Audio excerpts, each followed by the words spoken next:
Welcome to Drinks Coach. It feels like forever since the last one I did. I don't know why that is. Keeping the pot boiling, making sure we've got one for you every Tuesday and every Thursday night.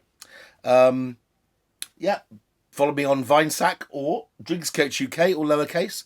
Remember, if you're watching this on a telly, you can subscribe, but even better if you're any other form of tablet or you're on your computer, click on subscribe and click on the bell. And then you'll get updates whenever I've got something new. Yeah, today I've got a kind of like a little filler one. Chap called Freddie Bulmer, very talented buyer at the Wine Society. Yes, I know I keep on banging on about them, but you really should be a member. Details below. He's buying their German and Austrian wines, and my wife and I, to tell you the truth, are sort of pining for the Austrian Alps right now, because this is the time of the year where I get to lose some of this and walk around the mountains. And we'd rather hope that we'd do our first on-location Drinks Coast shows with beautiful, breathtaking sound of music backdrops, with squeezy box music and drinking apricot marilla schnapps and beer. It's not to be this year. We're going to really push this channel and really try and get some traction over the next few months. We're not really going anywhere. But Freddie and Ewan, who's in charge of all the marketing and PR work at the Wine Society, have very kindly sent me a whole bunch of Austrian wines. So not this week coming, but possibly the next week after that. We're going to dedicate a week of Drinks Coach to Austria. Hopefully dress the place up a little bit, have some nice cheerful music in the background, and we'll taste through some of the most underrated wines in Europe. I'm very, very excited about it. We'll do a show exclusively about Gruner Veltliner, and we'll do a show about the red wines, which are really, really tasty and fantastically foodie and very profitable. And ever since I got into Austrian reds, I feel it's a bit annoying if there isn't one in the rack. So here's three German wines, which the Wine Society very kindly sent me. Which are, in of themselves, I think, very interesting and very different. Whenever I'm talking about German wine to you guys, it's likely to be about Riesling. Well, there's no reason why it shouldn't be. Riesling is one of the finest, if not the finest, grape variety in the world, and is capable of great age, as we shall see. And what I thought I'd do is show a little bit of a difference of face of German wine. So, let's start off with this. Look, it's a red wine in a very sexy, handsome bottle. This is from a chap called Herr Waßmer, who is a bit of a god at growing Pinot Noir. Now, in Germany, Pinot Noir isn't called Pinot Noir, it's called late Burgundy, Spätburgunder. This particular one comes from Markgräflerland, which is just south of Freiburg, in the Baden-Württemberg region of Germany, down the south. And Baden is really where all the really exciting Pinot Noirs are coming from. Now, a lot of you watching this won't be thinking about red wine from Germany, and a lot of people probably think, well, is it warm enough? Hell yeah. And also, this is a real shock. It's the third largest production by country of Pinot Noir in the world.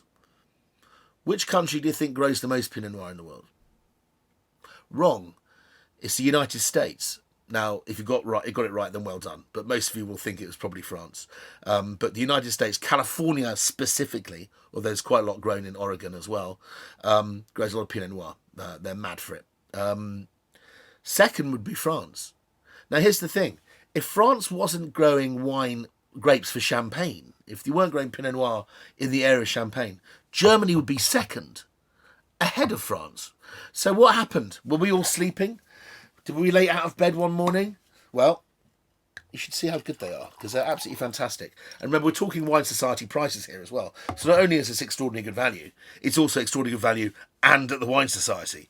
So Herr Waßmer makes some amazing wines and makes some single cru, single vineyard wines, which are total parity with quality with places like Volnay in Burgundy. Some people might think I'm a heretic for saying that, but it's just fact. But this is their entry-level wine. This wonderful, heavy, proper, serious bottle. Martin Waßmer's written across the top.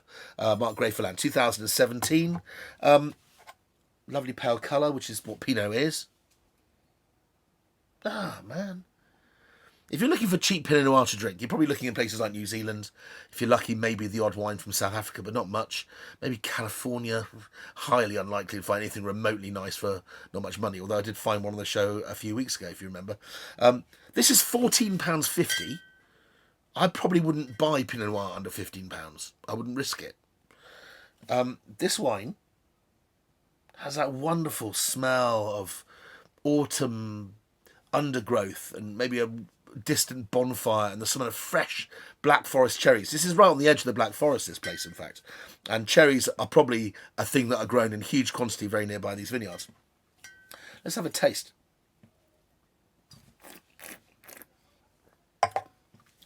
I defy you to find a more refreshing, better textured, more complex Pinot Noir for £15 anywhere, even on the list at the Wine Society.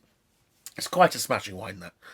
In warm years, it's even better. In cool years, it just turns into something more foody, more fragrant. But this is a absolute cracker, as far as I'm concerned. Delicious. Now, it reminds me of a story of a man who makes great Pinot Noir in South Africa. It's a story I should have told you ages ago when we first sort of shallow dove Pinot Noir.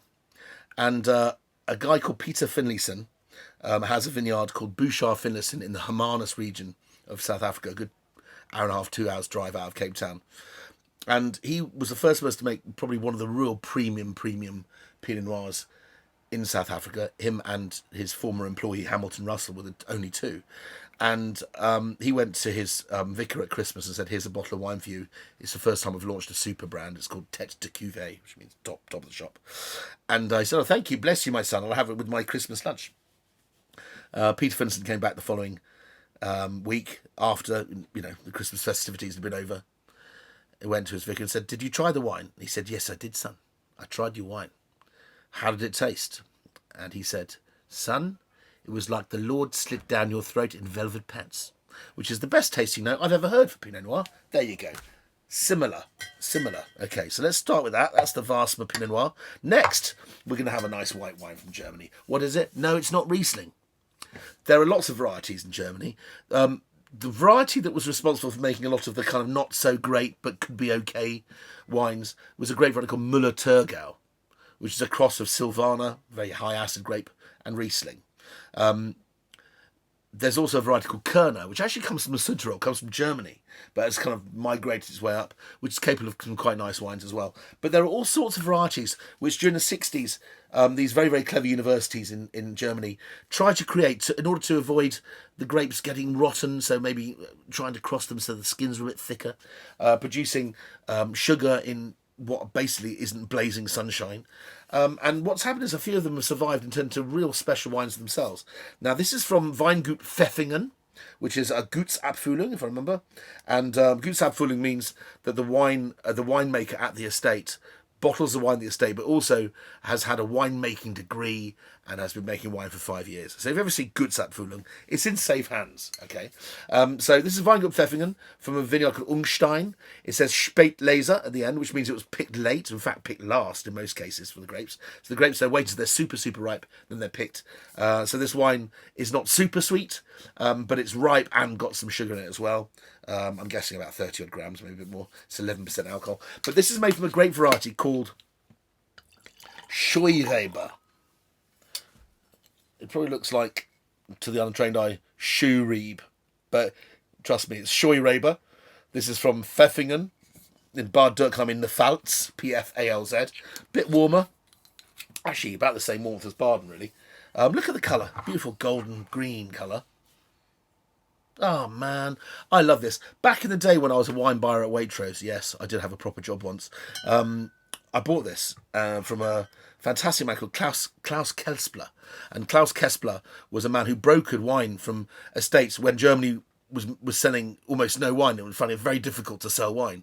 So they'd have loads of overstocks in their cellar, and they'd say, Klaus, can you help us sort of grey market this stock, because we've got another vintage coming in, we've got no space to put it, and we'd try those wines from off vintages that nobody wanted, and we'd have wines at Waitrose for £5, £7, which were amazing.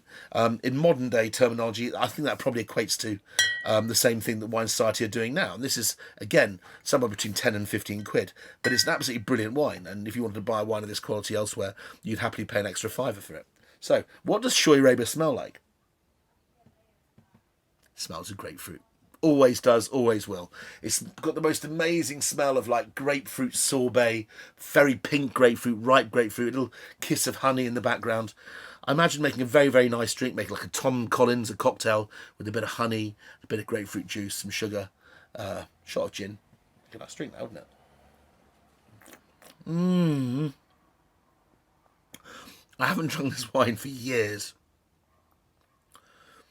Wow. What am I going to have with that later? Kind of thing that kind of falls between dessert wine and just an aperitif. Could have just a bit of ham with that, a bit of sausage or something. Maybe some sautéed prawns with a mango, so a bit of sweet sour action going on. Absolutely delicious. You really do have to try it. If you like German wine and you haven't tried Scheurebe before, these are always very small parcels. You never know whether the Wine Society's got them in or not. I'm sure they've probably got a Scheurebe somewhere, or there's one coming in, so do contact them and see if you can. Now for the pièce de résistance of this particular tiny show. Look at that. It looks like the label's missing. This is one of my favourite wine estates in the world, in fact. It was one of the first really great German wines I drank. It looks like the label's missing, but it's not. The label's there. But the main label is just this one at the top. That's all it is. I'm sure there's a story. I never asked Herr Tyrell or Christoph Tyrell, who is the owner and winemaker of this estate, which is just rattles off the tongue. It's called Kartäuserhofsberg, and Kartäuserhofsberg makes this wine in this unmistakable label, which I think is rather clever, because if you don't know the German and you can't pronounce it, or you're too embarrassed to pronounce it, if you go into a wine shop, you go, that's the one. It's the one which looks like it's missing a label, which I think is very clever marketing, because it sits there amongst all the other German wines, just minding its own business, but you can still point it out. This is Kartäuserhofsberg Riesling Spätlese from a very special part of German winemaking law, which is from the Mosel-Saar-Ruwer. Now, Mosel has kind of a west bit, a middle bit, and then it turns into a place called the Saar, and then it turns into another tributary called Ruber. There's 3 tributaries to the river. And Mosel-Saar-Ruwer is considered one region, like the northern, very glacial, electric, herbal Rieslings. And then you've got the Rheingau, the Nahe, the Rheinpfalz, and the Rheinhessen, slightly richer, maybe more mineralic, denser, kind of more Hochheim as well. So it's kind of split into two. Now, in Mosel, there are some top producers, just to pick a couple. Dr. Lusen is very famous. Wegeler Deinhard. Dr. Tarnish. There's all sorts of special names. Willi Schäfer. Then you've got Saar, where one of the most famous Riesling producers, if not the most famous Riesling producer in the world, comes from. Egon Müller is in the Saar. And guess who's the top of the Ruwer? This bad boy right here. This is probably the best wine in the whole of the Ruwer. People may disagree with me, but I've been drinking this wine since I was about 17 years old. It's one of the very first wines I remember seeing my father drink, and it just brings back very happy memories of being with my old man before he passed away. And this is a very special wine indeed. Now, this has been bought from the Wine Society. They do sell these wines in the Wine Society. You can buy a magnum of this, in fact, for 55 quid. Now, that's cheap. I know a shop down the road here that's selling Spätlese from Kartäuserhofsburg for about £37. So that would be equivalent to a magnum of £75. So 55 quid is not a whole heap of money. You can buy the wine for about 38 quid, I think, from the Wine Society, if not slightly less. But this was a parcel that was picked up that's mature. The one problem with German Riesling is when you drink it young, it's so long before it really achieves what it can achieve. If you buy a bottle of Riesling from 2017, you're waiting 2 decades before it pings and you have this orchestral smell and flavour from the wine and it reaches sublime delicacy. The funny thing is, if you find old parcels of Riesling, you can get them for nothing. This, ladies and gentlemen, I think is available from the Wine Society quite soon, and it's from the 2003 vintage. 17 years old. And I think they're listing it for, wait for it, 18 quid. It's not there yet. Fingers on buzzers. I think maybe it's a special coming in for Christmas. I don't know, but it came in early. And Ewan very kindly sent me a bottle. So what does 17-year-old Riesling from the best producer in its region smell and taste like? Well, I'll tell you.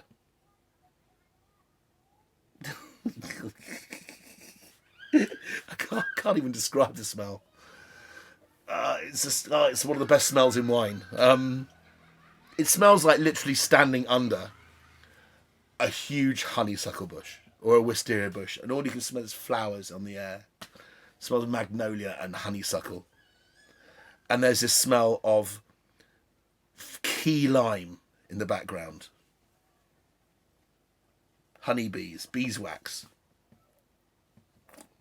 Mein Gott in Himmel. 18 quid. I've got to buy a case of that. Got to. Absolutely incredible. My mother-in-law, father-in-law, Brian and Sheila, I'm very sorry. I feel guilty drinking this without you. I know how much you love these kind of wines. Let's get one for Christmas. I'll try and get one if when it comes on stream. But thank you, Ewan, for sending this in. Wow, what a wine. £18? Are you kidding me? Fantastic. Emma will be pleased later. So, why did we do the red first? Well, these two have got sugar in. If we taste these first, then this would have been a bit of a tough call. So, proper Pinot Noir for under £15. Scheurebe, a.k.a. not Riesling, from Weingut Pfeffingen, one of the best producers of the grape variety. Then, from the Kartäuserhofsberg estate, Christoph Terrell's Riesling Spätlese 2003. I took my time over that, but I think they're worth it. If these wines aren't available at the Wine Society right now, it's probably because they've gone in and gone out, or they're about to come in, or they go out. But just keep watching for weird stuff from Germany. You can't go wrong. Freddie Bulmer's picking flowers out of hats at the moment, and they're just brilliant. Keep tuned over the next couple of weeks if you like these kind of wines, because we're going to do a deep dive into Austria, a place of personal love of mine. And I know that Freddie's very excited about that too. In between, buy wine from South Africa, ladies and gentlemen. They've got a problem at the moment. They're allowed to export the wine. It's illegal to sell wine in South Africa. So estates that have been around for literally hundreds of years are in danger of going bankrupt. It's tragic. We're very, very close to the South African wine industry. And don't forget that it's already the best value wine in the world. At 20 rand a pound, you can buy wine that costs £15 in South Africa that tastes like £50 in Australia. So don't be an idiot. Go out, support your South African wine industry in the meantime. So I'll probably be doing a couple of red wine South African tastings as well. Enjoy the rest of your week.